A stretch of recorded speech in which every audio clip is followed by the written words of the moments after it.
Deactivate crowbar. Deactivate butt crack. Okay. Pile, that's gonna just set down there for a minute. Oh, I broke. I broke. Gently, just. Straighten that.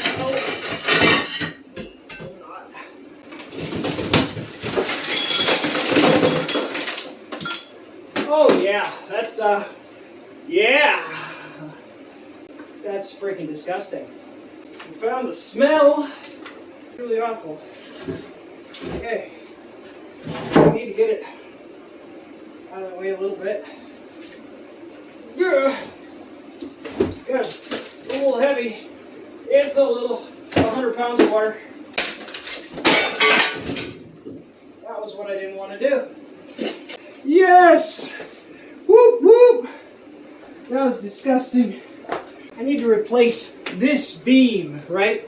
From somewhere around here.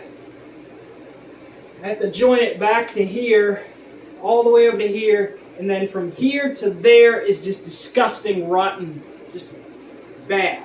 I gotta get this thing out of here. And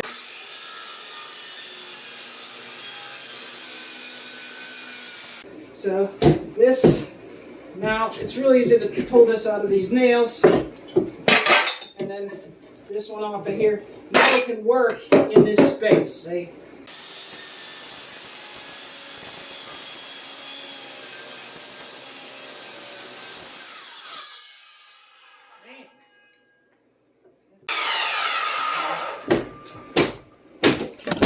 You're all right. Man down. Okay. Yeah, you were worried, but no, it's actually, it's okay. Nothing bad happened. You're okay. You're okay. You all right? Okay. Let's go back. Can you go back to work? All right. Good. Whew. That was dicey. Okay. If you need a break, you just tell me. I know we're doing stuff here. It's pretty scary stuff sometimes. Okay. Here we go. Here we go. Rotten beam. Oh, careful. Pipes. Oh, God, it weighs 1,000 pounds. We are able to get our new piece up to this space real nice and close. So we have to... Oh.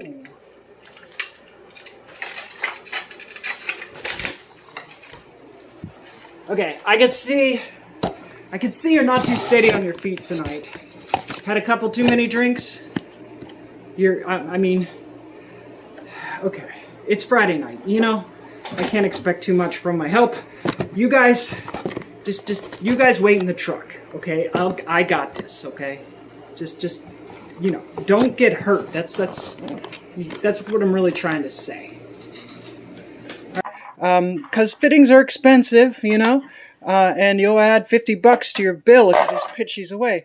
This here, so this part's kind of supposed to stay in the tank, but it decided to unthread. We'll get it. But this here is like a sacrificial anode or cathode or sacrificial. It's supposed to corrode instead of the tank. And as you could see, over the years, it has done some corrosion. Ooh, that's a long one. See how I cut that notch? Yeah, you see. Because this lumber is not the same dimensional as the stuff that we had to take out. So, we're going to use the bigger, not the smaller, so that we can, so that we are safe. Better safe than sorry, right? I mean, there's a hot water tank sitting on it, right? So let's do this right. Yep, and I don't know, maybe we'll get a jack. Yeah, I think we're going to get a jack. Alright, so... Yep. Oh yeah, because we're going to have to eliminate the sag in this sagginess. More tools! We need more tools! This beam, although it may not look like it, it's sagged a little. So what we're going to do, we have a, camera you. We have a floor jack, okay? We're going to use this spaced, and we're going to try and jack it up just a little bit. Just a little. Ever so gently. Then we'll just put the screws in, and then it should be under, it should have some upward bow to it, which is preferable to the alternative, which is, a sag in the floor. It doesn't have to be perfect. The other beams are sagging way worse than this one. I'm not going to put it under a super ton of tension here. This is not like a jacking up a really bad foundation or something. This is just...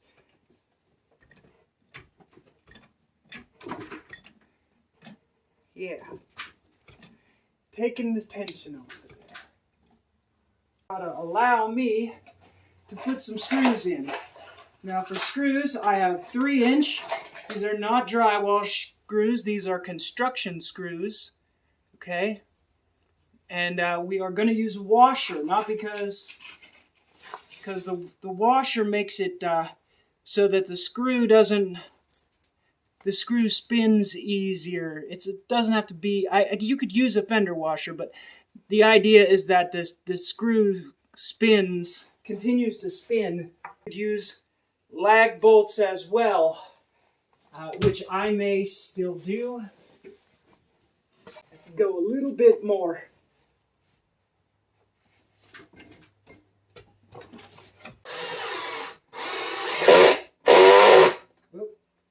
We need all the tight. Here's our jack holding up the beam that's on the outside of this. And then here's our new beam. And you could see way in the distance that we've got the old beam enough up that the floor, that it touches. Because otherwise the floor will be down here and we'll be holding it down. We don't want that at all. It's all the way up tight against the floor. Once we put the floor down, the top is going to try and compress. The bottom is going to try and stretch. Right? So we need to put them in the top and the bottom. The center, it doesn't really do anything. So don't waste time in the center. And then remember that the bottom inch or so of this board is not going to mate to the old board because these are not as, we're overbuilding here for a minute. These are not as big. So we're going to put these in. I got about 8, and that's going to... if you haven't pre-drilled adequately, you're going to want an impact driver. And I'm telling you, that is good. If you haven't used one of those and you don't understand the difference, try an impact driver because it is going to just, bam, throw them in there. It works really good. This is going to want to hop and it's not as easy, although that first one went in, so we're just going to give it a try because I don't want to make another walk out to the shop in the dark. And I'm going to squeeze my little self into this really awkward, yucky place one more time tonight.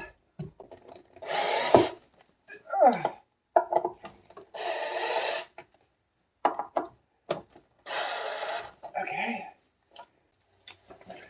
You're going to make sure that it stays where it's supposed to when I let it down off the jack. Let down the jack, these two should not change alignment.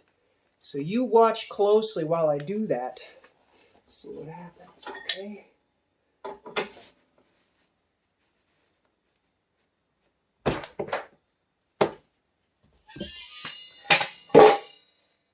I'd say that worked. And now, she's a floor again.